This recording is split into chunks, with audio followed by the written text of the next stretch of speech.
Olá pessoal, tudo bom? Bom dia, boa tarde, boa noite, dependendo da hora que estiver escutando o nosso programa Quintal da Galécia, programa este que é feito dos dois lados do Atlântico, Rio de Janeiro e também em Fão, Esposende, em Portugal, onde provemos ações conjuntas de divulgação de conteúdos relacionados à nossa língua comum, às origens da nossa língua, em contextos historiográficos, geopolíticos, apontamentos linguísticos e filológicos, literatura, cultura e assuntos relacionados ao contexto dos nossos países da nossa língua comum. No programa anterior falamos um pouco sobre as dúvidas, as divergências sobre a origem de Paio desse personagem, que basicamente é citado nas crônicas cristãs, mas também é citado nas crônicas árabes, nas fontes muçulmanas. Basicamente as dúvidas são essas, quais seriam as origens dele em relação a uma continuidade visigótica ou realmente uma pessoa com influência nas cortes toledanas, nas cortes visigodas, mas não necessariamente uma pessoa de estirpe da realeza, uma pessoa nobre. Alguns vão dizer que ele era uma espécie de guarda-costa, uma pessoa com influência, uma pessoa talvez afastada dessa realeza, vivendo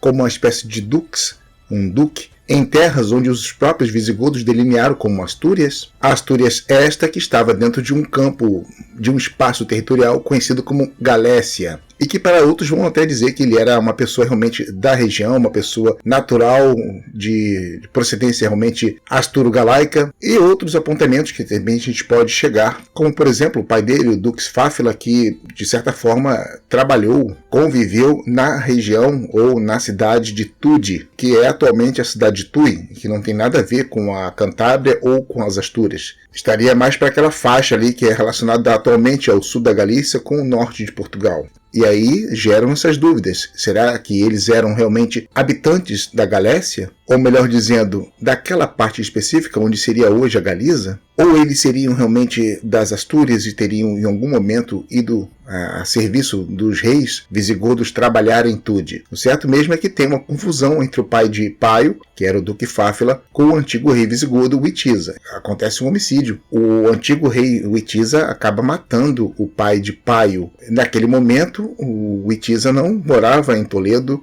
não residia em Toledo e muito menos eles viviam nas Astúrias ou na Cantábria. Eles estavam ali nas cortes que estavam abaixo ao poder de Witiza, que era na cidade de Tude, onde Witiza governava como uma espécie de rei, né, no antigo espaço territorial da Galécia, enquanto que o pai Esga era o rei de todo o conjunto, né, o reino visigodo, que abrangia também a Galécia naquele momento. E é nesse ponto que muitos querem classificar que a Galécia tinha uma espécie de autonomia, de governança própria, ou de modo de ser governado próprio, herdado de certa forma da administração sueva, o que vão levar alguns a entender que seria uma espécie de um reino em vassalagem a outro reino, no caso, ao reino visigodo.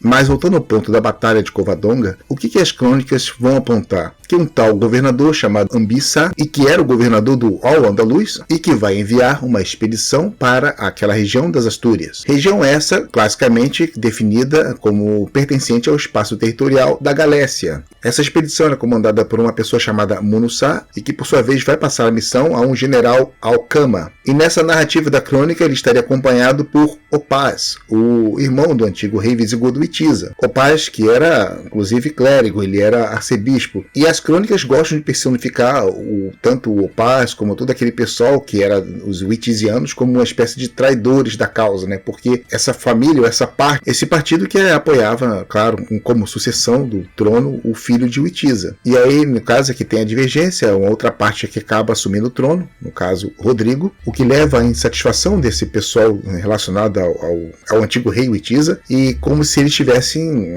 aberto as portas do inferno para a entrada desses, digamos, contratados para apaziguar ou para retirar Rodrigo do poder. E eles acabam entrando e ficando. Mas aí que tá, o que conta nessas crônicas é que o Opaz, ele não morre, ele continua ali em Sevilha, na sua posição de arcebispo. Aqui temos a questão que não há uma substituição religiosa por parte dos islâmicos, dos muçulmanos. Claro que tinha uma taxa de cobrança, inclusive era muito interessante essas taxas baixas para eles, então eles até gostavam que houvesse essas diferenças porque era mais dinheiro entrando, né? Mas é uma questão que não é muito debatida, não é muito conversada. A presença islâmica nesses 800 anos na região não resultou em conversões forçosas ao islamismo ou na destruição de todas as capelas, de todas as igrejas. É claro que ninguém é santo, não há pessoas boas nem de um lado nem de outro. Saques aos templos sempre ocorreram. Os suevos, quando entraram na região, saquearam as igrejas. Os visigodos também. É bem provável que os islâmicos também faziam essas coisas. Mas com o estabelecimento do poder omida na região, digamos que a fé cristã não foi banida. Inclusive há os registros muito conhecidos do rito moçárabe dentro da religião católica. E o que as crônicas falam é que o Opaz estava lá ao lado destes islâmicos, não como convertido, mas como representante da fé católica em território do Al-Andalus. E ele esteve lá naquela região das Astúrias, juntamente com o general Alcamar, para negociar a rendição daqueles asturo-galaicos que lideravam aquela tal revolta, que os mais aficionados com aquele mito da reconstrução, da reconquista, da construção do ideal espanhol, vão dizer que foi a Batalha de Covadonga. Pelas crônicas, houve o fracasso das negociações e aqueles omíadas estariam em maior número e melhor organizados e passam a perseguir Paio e os seus homens. E como já temos dito, foram eventos que vão ser mencionados, ou seja, vão escritos num registro testemunhal praticamente 200 anos depois,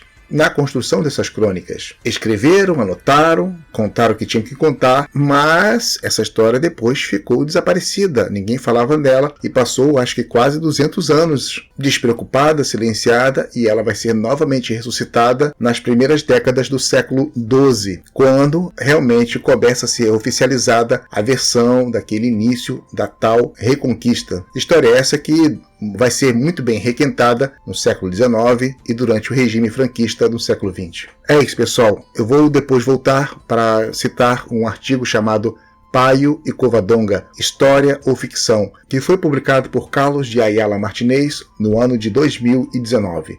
Valeu, pessoal. Terra e língua. Tchau, tchau.